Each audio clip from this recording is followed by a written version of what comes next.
If you're watching this, a friend is probably trying to rope you into the amazing trading card game that is One Piece, and you're probably here to see if this game is actually worth playing. Well, by the end of this video, you will learn 3 things: if this game is actually the one right for you, knowing what a deck will consist of, and reading the cards of the game. So, before we dive in, is it worth it? A short answer would be yes. If that pretty much convinces you, then great, I guess. If you want to know more, then let's slice this up. So, do you enjoy to play the game without actually potentially losing before you get a chance to even play the game? Or do you want to actually play your turn 1 without immediately see someone string a combo for 7 entire minutes just to lose the turn before you even actually get the chance to play? If your answer is either yes to either one, then the One Piece trading card game is for you. Hi, I'm the Oxys DCG, and I will be guiding you and teaching you the game and walking you through to the best of my abilities. So, before we get into the game, you might ask yourself some things like how affordable is the game, or how accessible it is, or how easy to even learn the game. The One Piece trading card game at the current moment is a bit pricey due to the shortage of stock globally. However, Bandai did state that reprints are coming, so it should stabilize in the coming future. However, at the moment, the game does carry quite the price tag for staple cards, notably from sets 1 through 3, secret rares and SCCs. Just to name a few, this would be Borsalino, Kuzan, and Karakuri. So this is a running theme for all colors in the game. Other than that, cards are usually quite cheap except the core staples, which are higher in rarity and availability. In terms of how accessible the game is quite popular online, and you would be able to play this through a simulator app, which the players call it The Sim. If you want to play this online first before buying singles, which I recommend quite a bit, you can find out how you can do this through YouTube as well. Should you want to play this offline, which is my preferred method, and if you did end up here due to a local, you can always head over to your local game store and play with them and grow.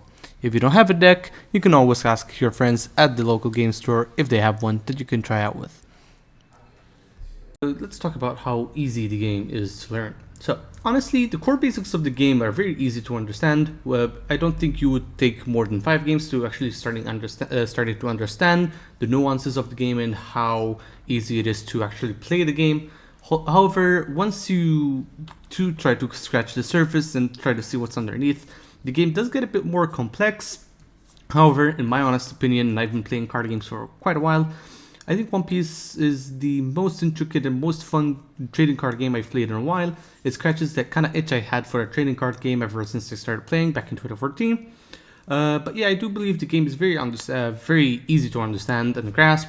The skill ceiling of the game is quite high once you start getting into the meta decks and starting to compete more online and stuff like that. It can get quite tough. However, not to worry, I'm here to help you guys through and teach you the basics of the game and then some. So, let's explain the game. How do you win? The goal of the game is to knock out your opponent out 1 life at a time until he eventually drops down to 0 life, and then you hit them 1 last time and your opponent is not able to block the hit that you have dealt. There are other ways you can win. However, for most cases, this is how you will win 99% of the time, if not more. That is, unless you are playing Nami, then you win by milling your entire deck as well. Before we do get into the actual gameplay mechanics, let's learn more about the game and the levels of play there are. In the One Piece trading card game, there are 4 levels of play when it comes to events in terms of skill. Most of these events occur at your local game store, starting from Pirates Party events all the way up to store championships. The highest level of events there are in the game are Treasure Cups, Regionals, and Nationals, and lastly, Worlds, which we are very close to our first ever Worlds since the game is still a year old. If you want a separate video regarding them and what they are, make sure to let me know in the comments. Now that you know more about the game, let us begin. One Piece works with colors, specifically 6. These colors are red, green, blue, yellow, purple, and black. Every color has a gimmick and or theme that goes with that color. Before you actually get to play the game, you need an actual archetype that fits the way you play. I will be going into more detail about this in a later video for every color respectively. A deck consists of 1 leader, 10 Dawn, which serves as your mana, and a 50 card deck you will need to play. There are certain criteria that needs to be met when playing a deck. Currently in the One Piece trading card game, there are only 2 banned cards, which are Moby Dick and Kabaji. The link to keep updated with the ban list will be in the bottom of the description. These cards are not allowed in any format of the game, and these 2 will probably remain banned for the rest of your days just because of how broken they are and the impact they had on the game in the past. Another possibility is the restrictions of a card. In One Piece, the maximum number of a card you can have in a set is 4, also known as a playset. However, certain cards in the past have been hit with a restriction, which basically means there is a limitation even greater than 4 for certain cards, such as Blocker Marco, Radical Beam, and Edward Newgate, which have been restricted in the past. Now that you know about that, it is time to understand what you will need for a deck. Every deck needs a leader, and this leader can be any leader you would like. The only criteria there is that you can only have 1 leader and 1 leader specifically. Once you have chosen your leader, it is important to note that the cards you have to build your deck around need to be the same color as your leader. Meaning, if you are going for a mono red Zoro deck, you will only have to build red cards, meaning that you cannot have blue or black cards in it. Now that you know what a deck consists of, let's begin with the most basic of things. Just how do you read a One Piece card? Before we do get into this, let us explain the currency for the game. Like we mentioned before, every deck in One Piece needs to have 10 Dawn cards. These Dawn cards will serve as your mana to play out cards. We will need to get into this later. However, all you would need to know for now is that this is the mana base for the game. Arguably, the most important thing in the game for you is your leader.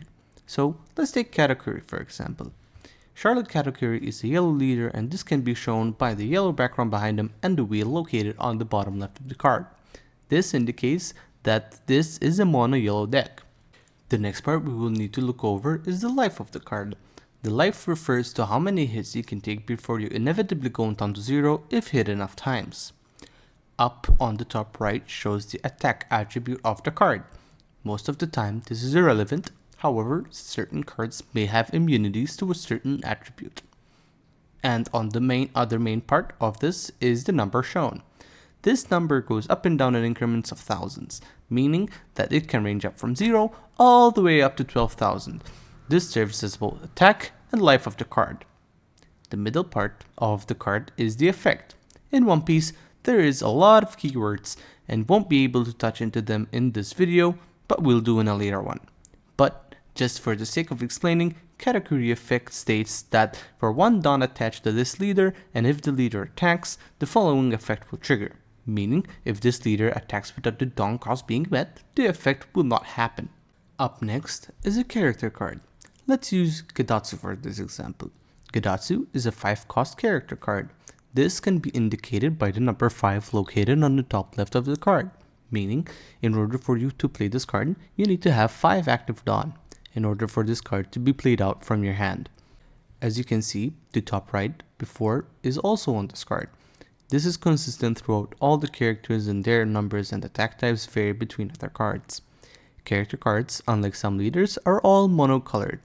Gedatsu is a yellow character, which means this can be played into the category leader, which is great for us. The effect for this specific card triggers when this is played, but let's get into that later in the video like we mentioned before. The other noticeable thing in this game is the counter marker found on the middle left of the card.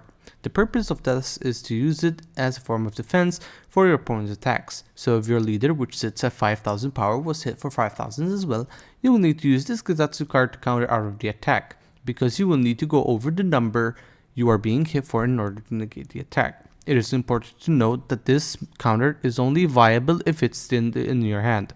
You cannot use this counter if it's in the battlefield. If it's not in your hand, you can't use it. Our next type of card in the game is an event card. Let's use Thunderbolt for an example here. Once again, event cards also fall victim to this color wheel, and it also happens to be yellow as well. Let's consider these events as spells, meaning that these events are not static and will leave the game state once they are resolved.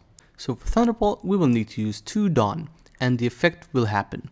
Once the effect completes itself, it will head over to the trash and will no longer be in the game. Lastly, stage cards. Stage cards are something that will also not leave the battlefield. Stage cards will usually act as a buff in your turns in many ways. Let's look at Onigashima for example. Onigashima Island also has a cost and needs to be paid to be put into play. Once this is put into play, you can choose to use the activate main phase of a card, which basically means that this cannot be played during combat, but can only be played during your turn. However, besides color, all of these cards share something in common. Cards share different wordings such as Big Mom Pirates, 4 Emperors, and so on. These act as races for SAT cards that are usually meant to fit for specific cards like Searcher cards, and other cards which can play out other cards if they have a race included in their hand. So that pretty much wraps up for our first video on how to play the One Piece trading card game. I hope you enjoyed this as much as we did making this video. We have more content coming soon for this series, and if you have any questions, please feel free to share. And I hope to see you in the next video.